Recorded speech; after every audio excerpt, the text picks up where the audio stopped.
Hey everybody, this is Perch. Can you separate the art from the artist? Well, it's an individual choice. Some can, some can't. The weirdest one, and I think we all just ought to admit it to each other, is that everyone has a somewhat unique line. There's no one constant, there's no one constant standard people can get behind. And unfortunately, and I don't think there's any big sin. I just think we should recognize it to be fair with each other. And that's that we often are very hypocritical with what we separate the art from the artist on. Somebody can do bad behavior, but it's not bad behavior that really impacts us. We can say, well, I separate the art from the artist. I don't let that impact me. But then, if the bad behavior happens to be something that hits one of our hot buttons, it's something that that irritates us. Then suddenly, it can even be the same bad behavior. That's the crazy thing, and it's all in the personality of the person involved. But I think that's human nature.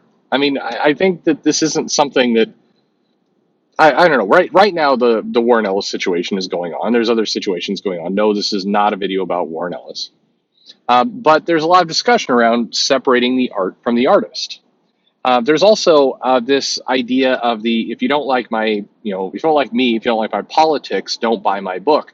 I think it's pretty clear at this point that the if you don't like my politics, don't buy my book is both an obvious statement. It's perfectly reasonable one, but it's also somewhat of a hypocritical one as well, because several of the people who use the if people don't like my politics, if they don't like that I'm a Democrat, don't buy my books, very smugly they say. And then when somebody wanders along with the opposite politics, suddenly it's not that simple. It's not just don't buy their book. It's this is offensive. This is not right. People use this what they don't like to try and obtain power. And at the end of the day, it is about power. It's not about just separating the art from the artist. It's not about just liking what you like. It's about power. It's about if I can exert my will, my desire, my needs over somebody else, then that makes me feel good inside. And so that's why I play that game. Lots of people do play that game. But it is a game.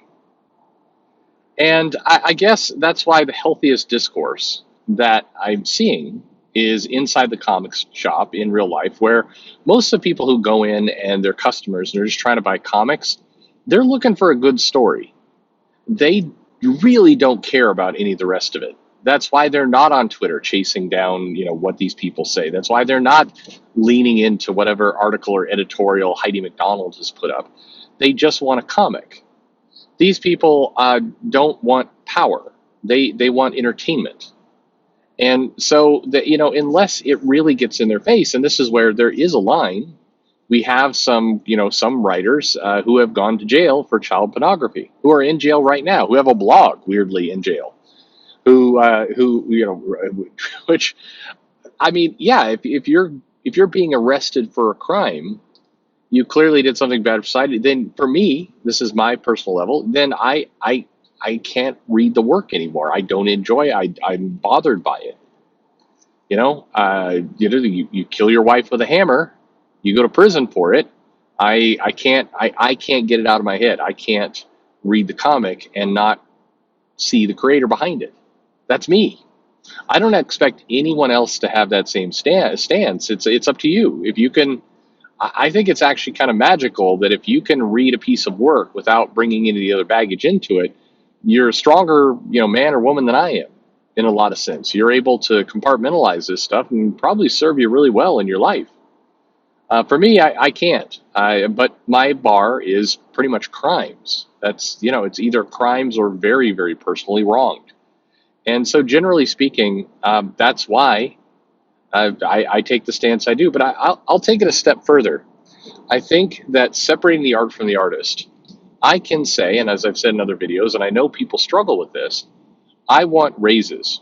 I want people who work in comics to make more money. I don't think they're paid enough. I don't think the page rates are right for writers, for artists, for anybody, including people I don't like. I want people who I don't like. I want people who I think are kind of slimy on social media, or they manipulate behind the scenes. You get a writer at Marvel that maybe stabs other people in the back to get projects she wants, or maybe it's a editor at DC who leaks information to Bleeding Cool in order to try and kind of spike other editors who work in that department, and then gets laid off, and is very sad about it. Sorry, but I mean, even those people who I think are doing things that hurt comics, things that are not, helpful to the greater goal of a healthy industry. Even those people, if if they are working in comics, if they're producing material for comics, I think they should make more money. I think everyone should in comics. Now, granted, the second part to that sentence is if you are doing things to actively hurt comics and make it a less enjoyable place for everyone else, then I would like for natural selection to take its course and have those people ultimately, wander away from the industry. I think people who do it harm rather than good should go find another profession to take. But for people who are working in comics, I can say, I want you to make more. I think you should. I think comics would be healthier if it paid people better. I think comics would be healthier if it didn't have this independent contractor business going on as much as it does, and there was more job security for people. I think you would get better results. Frankly, I think that you would have a healthier HR system that might prevent people from saying, "Hey, if you send me nudes, I'll find a way to get you a job."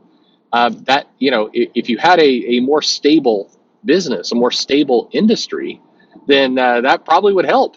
So I want that stability for people I like, for people I don't like.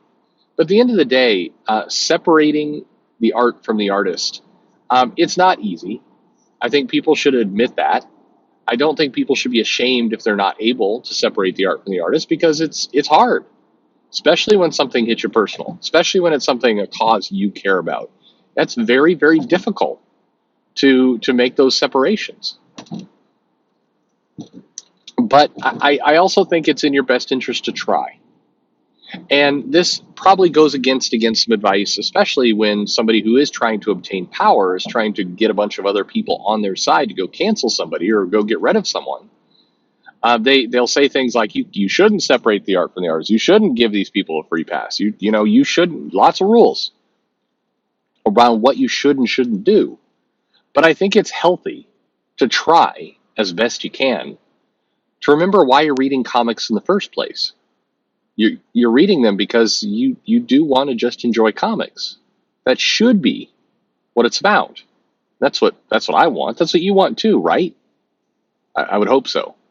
And I think that by and large, if you get out of the zone of particular social media where people have given in to the temptation of trying to go for power in every particular situation, and the whole thing is some weird game where comics is really just the backdrop. I mean, the funny thing about a lot of the fights is that comics is the least important part of it.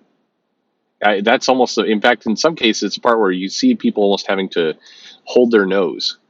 Like, well, I guess I got to deal with comics.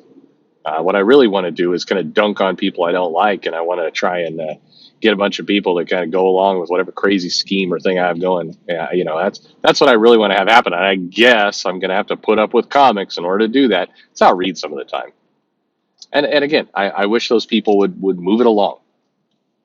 But it's a strange little industry. I will just say for fans, for people who read comics, enjoy comics, want to continue to try and enjoy this thing. Separating the art from an artist, it is a good thing. It is a good goal. And likely you personally, I forget the industry for the moment, just for you as an individual, would be happier if you could accomplish that. Anyway, my opinion, you may disagree, so please tell me how. Thanks for listening.